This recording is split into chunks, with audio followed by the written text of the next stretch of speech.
পৃথিবীটা খুবই সংক্ষিপ্ত রে ভাই। জীবনের প্রদীপ নিভে যাবে, জীবন প্রদীপ শেষ হয়ে যাবে। যে জীবনটা আল্লাহ তাআলা আপনাকে দিয়েছেন, এই জীবনের মালিক আপনি না, এটা আমি না। দেখেন, বাপটা মারা গিয়েছে আপনার সামনে, তাকায় রয়েছে ফেলফেলায়, কীভাবে যে রূহটা বাইরে হয়ে গেল টেরও পাইলেন না। একদিন আপনিও মারা যাবেন। মাটা মারা গিয়েছে, আপনার দিকে তাকায় আছে, মা কী যেন বলতে চেয়েছিল, পারে নাই, রূহটা বের হয়ে গেছে, ধরে রাখতে পারেন নাই। কয়দিনের জিন্দেগি? ম্যাক্সিমাম মানুষ এখানে 30 বছরের উপরে বয়স, এভারেজে আর সর্বোচ্চ 20-25 বছর বাঁচবেন এভারেজে। আচ্ছা মানলাম 30 বছর, আচ্ছা মানলাম 40 বছর বাঁচবেন, মানলাম আর 50 বছর বাঁচবেন। 100 বছরের উপরে তার হায়াত পাচ্ছেন না। তার মানে আপনি এই 50টা বছরের জন্য কত ধরনের আচরণ, কত ধরনের ছলতাচুরি, কত ধরনের বাটপারি, কত ধরনের বদমাইশি, কত ধরনের হুঙ্কার, কত ধরনের হুমকি ধমকি, চাঁদাবাজি, কত কি করতেছেন, কার জন্য করতেছেন? কবরে কিন্তু যাওয়া লাগবে। স্টপ, থামেন, রূহটাকে শুদ্ধ করেন, আত্মাটাকে পরিশুদ্ধ করেন। যতদিন জীবিত থাকবেন আল্লাহর জন্য কাজ করার চেষ্টা করেন। মৃত্যু চলে আসবে ভাই, কার কখন আসবে কেউ জানে না। আমি আজকে বাঁচবো কিনা বিকেলবেলা নিশ্চয়তা নাই, আপনি বাঁচবেন কিনা নিশ্চয়তা নাই। যেহেতু মৃত্যুর নিশ্চয়তা নাই, বাপ দাদা সবাই মারা গেল, আজকে থেকে এই মুহূর্ত থেকে আমরা মৃত্যুর প্রস্তুতি নেব ইনশাল্লাহ। বলেন মেসেজটা হচ্ছে 1 নাম্বার, কখনো পড়াশোনা বলেন, তারপরে দুনিয়াবি কোনো কাজ, দুনিয়ায় বেঁচে থাকতে টাকা পয়সা অবশ্যই প্রয়োজন আছে, টাকা ছাড়া বাঁচতে পারবেন না, কিন্তু ততটুকুই চাইবেন আল্লাহর কাছে যতটুকু আপনার প্রয়োজন। টাকার চাইতে বেশি চাইবেন আল্লাহর কাছে সুস্থতা। আল্লাহ তুমি সুস্থ রাখো, আল্লাহ তুমি সুস্থ রাখো। সুস্থ থাকলেই ইবাদতে মজা আছে, সুস্থ থাকলেই পারিবারিক জীবনে মজা আছে, সুস্থ থাকলেই দুনিয়ার জিন্দগিতে মজা আছে। অসুস্থ হয়ে যাবেন, কোনো কিছু তো মজা নাই। টাকা থাকবে পকেট ভরা, কিন্তু দুনিয়াকে ভোগ করতে পারবেন না। ছেলে মেয়ে যে দান করেছে আল্লাহ তাআলা, এগুলোকে অ্যাসেট মনে করবেন। এই ছেলে মেয়েগুলোকে, এই যে ছোটো ছোটো বাচ্চা যারা আছে, আজকে বাপ মা টাকার পেছনে ছুটতে ছুটতে এত ব্যস্ত যে ছেলে মেয়েগুলোকে সময় দিতে পারতেছে না। ছেলে মেয়েগুলোকে যখন আপনি সময় দিতে পারবেন না, এই ছেলে মেয়েগুলো বড় হয়ে নষ্ট হয়ে যাবে। বড় হয়ে ছেলে মেয়ে যদি নষ্ট হয়ে যায়, আপনার চাইতে ব্যর্থ পিতা আর ব্যর্থ মা আর পৃথিবীতে আর কেউ নাই। আবারও বলি, আপনার এই যে সম্পদ, এটা আপনার সন্তান রাখবে কিনা গ্যারেন্টি নাই। কিন্তু এই এলাকায় আমি চিনি অনেকেই, আপনারা অনেক পয়সাওয়ালা, এখন হয়তো বা নিজে কিছু করেছেন, ম্যাক্সিমাম বাপের সম্পত্তি বেচে বড় লোক হয়েছেন। হয়তো বা বাপ রেখে গেছিল, অনেকে আছে বাপের ছিল 2 বিঘা, আজকে ব্যবহার করে অনেক শিল্পপতি, অনেক বড় লোক হয়েছেন। ওই বাপটার জন্য এই 2 বিঘা সম্পত্তি যে আপনার জন্য রেখে গেছে, কয়টা টাকা আপনি মসজিদ মাদ্রাসায় দেন, কয়টা দিন আপনি আপনার বাপের জন্য দোয়া করেন, ঠিক আপনার ছেলে মেয়ে আপনার জন্য এমনটাই করবে। আপনি যেমনটা করতেছেন, আপনার ছেলে মেয়ে আপনার জন্য এমনটাই করবে। দরদের ভাইয়েরা আমার, কলিজার টুকরারা আমার, কখনো সম্পদের দিকে এতটা ঝুঁকবেন না। হালাল জীবনযাপন করার চেষ্টা করবেন। আর বাপ মা যতটুকু সম্পদ রেখে গেছে, এই সম্পদটা কৃতজ্ঞতা স্বীকার করবেন, বাপ মার জন্য কিছু করার চেষ্টা করবেন।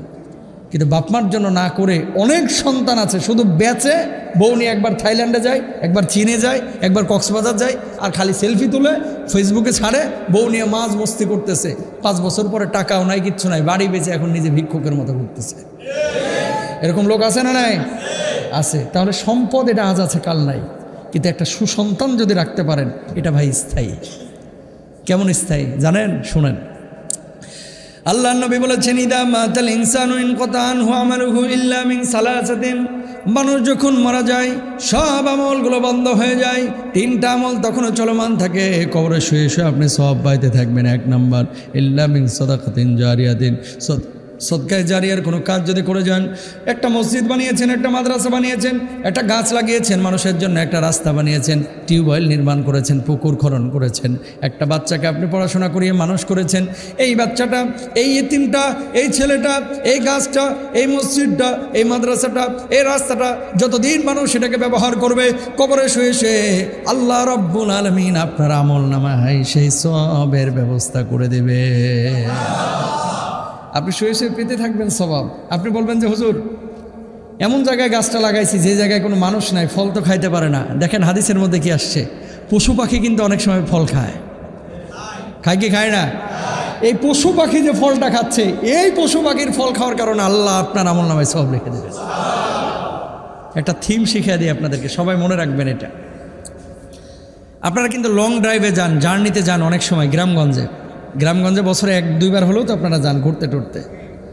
এই যে আম খান, পেয়ারা খান, তারপরে মালটা খান, কমলা খান, বড়ই খান, ফল যেগুলো খান, অনেক ফলের বিচি আছে, লিচু খান, এই বিচিগুলো একটা ড্রামে হোক, একটা বালতিতে হোক, অথবা একটা ডিব্বার মধ্যে হোক জমায় রাখবেন। কেন? এটা এমন একটা ইনভেস্ট, এটা আপনি কল্পনাও করতে পারবেন না। 1000 কোটি টাকা ব্যাংকে রাখার চাইতে এটা উত্তম। আলহামদুলিল্লাহ বলেন। হুজুর বিচির আবার কী দাম আছে কিসের? শোনেন, এই যে ছোটো ছোটো বিচিগুলো খাইছেন না, বছরে হয়তো আপনি লিচু খাইছেন 200 বা 500 ধরলাম, 500 বিচির মধ্যে আপনি 200 রাখছেন বিচি, বাকিগুলো ফেলাই দিয়েছে পোলাপান। মালটা খাইছেন, এটার বিচি দেখবেন হয়ে গেছে 60টা 70টা। বড়ই খাইছেন, পেয়ারা খাইছেন, সব মিলিয়ে ধরেন 1000 বিচি আপনি জমাইছেন। গ্রামে যেদিন যাবেন, বাসে চড়ে যান আর গাড়িতে চড়ে যান আর ট্রেনে চড়ে যান, যখন বাসটা দেখবেন ফাঁকা মাঠ, ফাঁকা রাস্তা, অথবা ফাঁকা ময়দান, অথবা ক্ষেত খামারের পাশ দিয়ে যাচ্ছে, অথবা ফাঁকা ভূমির মধ্য দিয়ে যাচ্ছে, এক মুঠ করে নেন আর রাস্তায় ফেলায় দেন। কোথায়? এই জঙ্গলে, রাস্তায়। 1000 গাছ যদি ফেলেন, মিনিমাম 10টা গাছ হলে ওখানে টিকবে, ঠিক কেনা?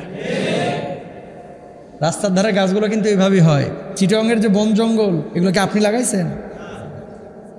কেমনে হয়েছে জানেন না তো? এগুলো মানুষ লাগায় নাই, ন্যাচারালি হয়েছে। কেমনে? হাতি একটা ফল খাইছে, ফল খায় ওই হাতি লেদা দিছে, ওই লেদা থেকে বীজটা আর হজম হয় নাই, ওখান থেকে গাছ বাইর হয়েছে। এই গাছ থেকে আরেকটা গাছ, পাখি এই পেয়ারা খাইছে, পাকা পেয়ারা খায়, বিচি তো হজম হয় না, ওই বিচি পাখি খাইয়া গেছে ময়মনসিং, যে ওখানে হাগছে, ওই হাগার বিচি থেকে আবার গাছ উঠছে। সুবহানাল্লাহ বলেন না? এভাবেই কিন্তু এগুলো তৈরি হয়। তাহলে আপনি কি করবেন? ছোট ছোট বীজ আপনি এটা জমা করে রাখেন। এমনও হতে পারে যে 1000 বীজ আপনি সারা বছরে ছড়াইছেন গোটা বাংলাদেশ, ধরেন 10টা-12টা জেলায়, 1000টা বীজের মধ্যে থেকে 100টা গাছ টিকে গেছে।